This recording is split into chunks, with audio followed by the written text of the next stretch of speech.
using these stupid labels doesn't really get across what is happening to a person. Most people who are addicted to sex addicts, as we have come to call them, are not these hypersexual people that you imagine. They're just not. Welcome to the Ignited Recovery Podcast, a new way forward for anyone looking for answers but feeling left out. If you've been searching for empowerment, triumph, and purpose, you've found them right here. You won't hear the same solutions, and you're not going to have any excuses to fall back on, because Ignited Recovery allows heroes to rise and become their best selves. I'm Dr. Adi Jaffe, and I can't wait to be your guide on this journey. Are you ready to become an ignited hero? Hello, everybody, and welcome to this episode of the Ignited Recovery Secrets Podcast. I'm Adi Jaffe, and I'm so glad to be here with you today. Hope you enjoyed or were intrigued or whatever other set of words we could use for last week's podcast. We're going to switch gears here, focus a little bit more on addiction, and still haven't gotten a lot of your stories, by the way. So if you want to send me some of those conspiracy theories, please, please, please. I'm looking forward to some entertainment. Today, I want to talk about sex and porn addiction.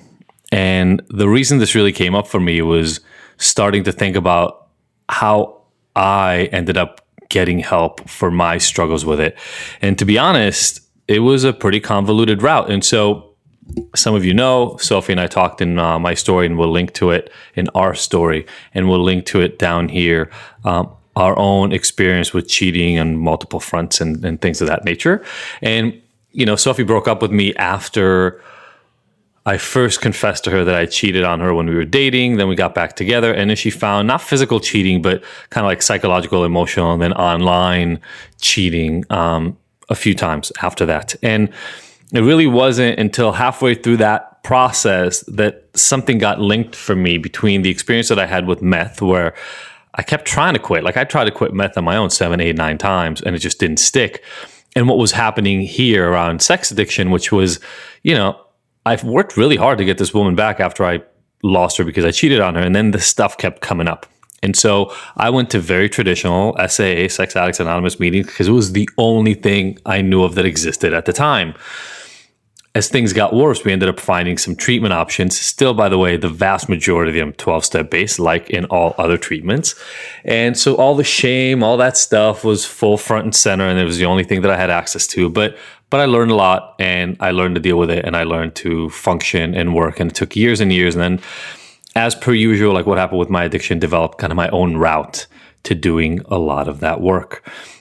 And what I realized as I was doing some of that work was just the level of stigma and shame that exists around sex addiction. You know, look, nobody wants to be a drug addict when they grow up, as that 90s commercial said, but we see it, we hear about it, we talk about, I'm putting this in air quotes, alcoholics and addicts. We hear that all the time. We see people and hear about and are probably close to, well, you can almost raise your hand right now if you've ever been close to anybody who's struggled with drugs and alcohol. But now I want you to do the same thing for anybody who struggled with sex addiction. And the thing is, those are kept under wraps.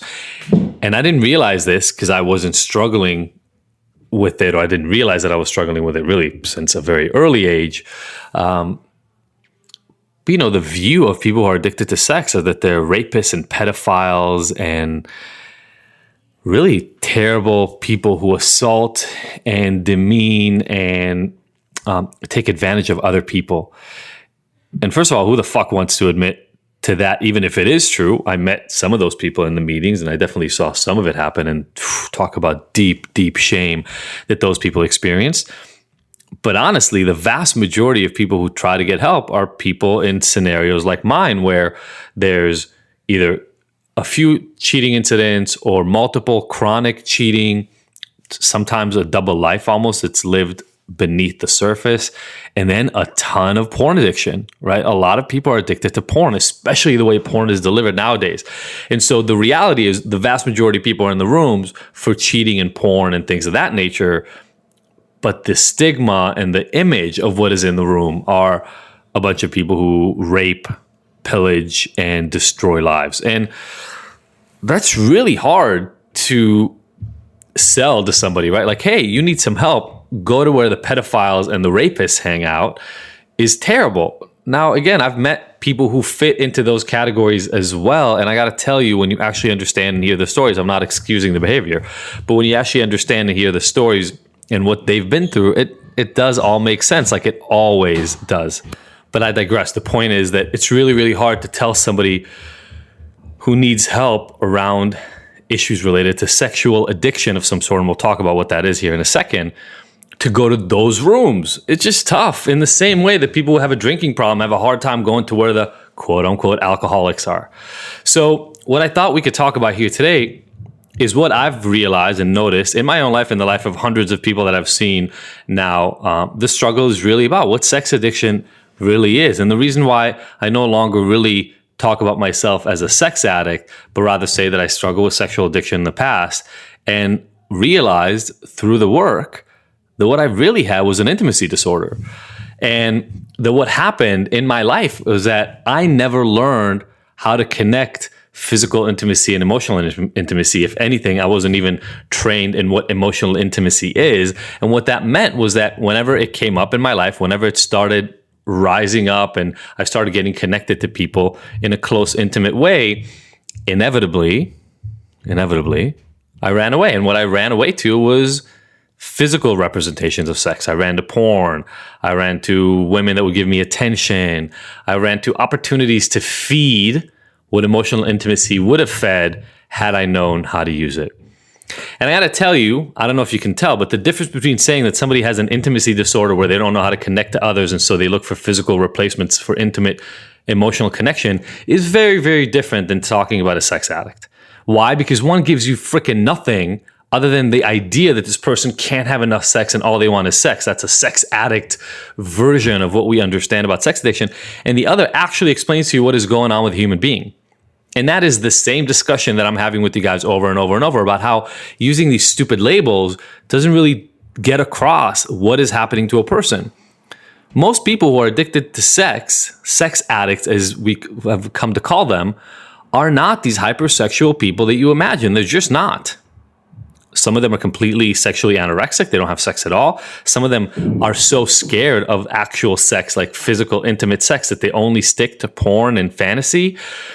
So sex addiction is just the wrong title because, again, as usual, it tries to put all these different categories of people with all these experiences and all these individual variabilities and what brought them to this point into one bucket.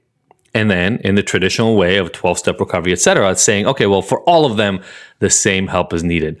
But it's just not true. And I've now seen hundreds of people. So some of them need deep trauma work. Some of them need emotional intelligence work. A lot of them need emotional intelligence work. Some of them need really deep trigger work because they've had serious traumas in the past and it gets re-triggered. And when it gets re-triggered, they act out in their current life. The bottom line is there are all these aspects that could be needed for somebody, and putting all of them under one rubric just doesn't serve anybody. So because we haven't dealt with this heads on, what we're going to do at Ignited is we're actually going to do a What is Sex, Love, and Porn Addiction Really workshop coming up here. May 4th is the day. And if you are interested in this sort of stuff, go check it out. The link will be below. And I want to, just like we have with alcohol and drug addiction, blow out of the water the myth that we know what people who struggle with sex addiction all are, and that the title Sex Addicts even applies to them. I hope you join us. It's going to be amazing. Check it out. See you there. Thank you for tuning in to the Ignited Heroes Recovery Podcast. I really hope you found the information here useful and that we'll see you back here next week. And look, I want to make sure that this podcast is the most useful it can be for you. So please let me know by emailing info@ignited.com if there are any specific topics or questions you'd like to have addressed. As usual, if you like this episode, I would love for you to leave us a 5-star review and rating. Thanks, and see you next week.